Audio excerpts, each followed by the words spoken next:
Assalomu alaykum hurmatli yurtdoshlar. Xiva tumani Varag'zon mahallasida 2 xonali kvartira sotuvga chiqqan. Hozirgi videoda shu 2 xonali kvartirani ijaraga berilish haqida video obzori bo'lgan. Ina shu video obzordan hamma sharoitlarni ko'rishlaringiz mumkin.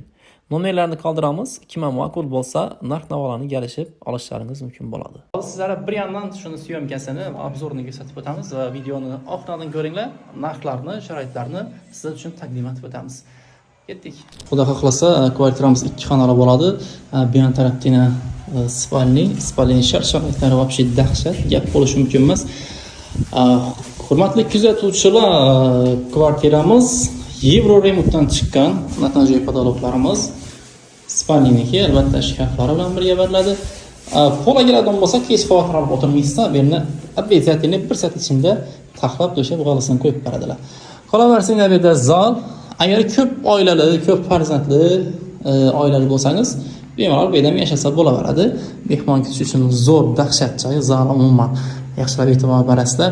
Natnajoy patologlari ham chiroyli chiqqan. Yevroremont aboylar, hamma narsasi shkalni prosta kelib yashab borishga hurmatli o'rtoqlar.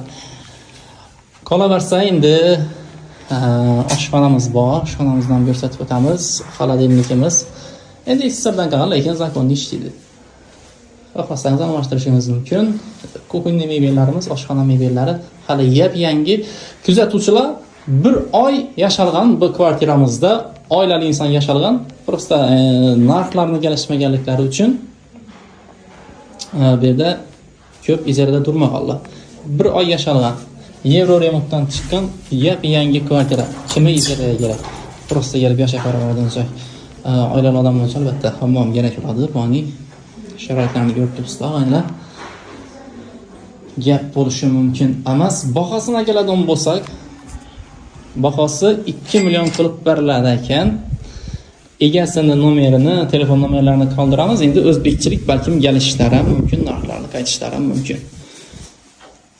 Yo'qdan kelgan ham shunday mebellar, umuman oilaviy sharoitlarda oila uchun nov kerak bo'lsa, ichki mebellar kerak bo'lsa, albatta hamma sharoitlar qilib qo'yilgan, prosta kelib yashab olish kerak. Narxlari ko'ngildagi deyin bo'lsa, menimcha 2 million narx bu kvartira uchun mut hisobı.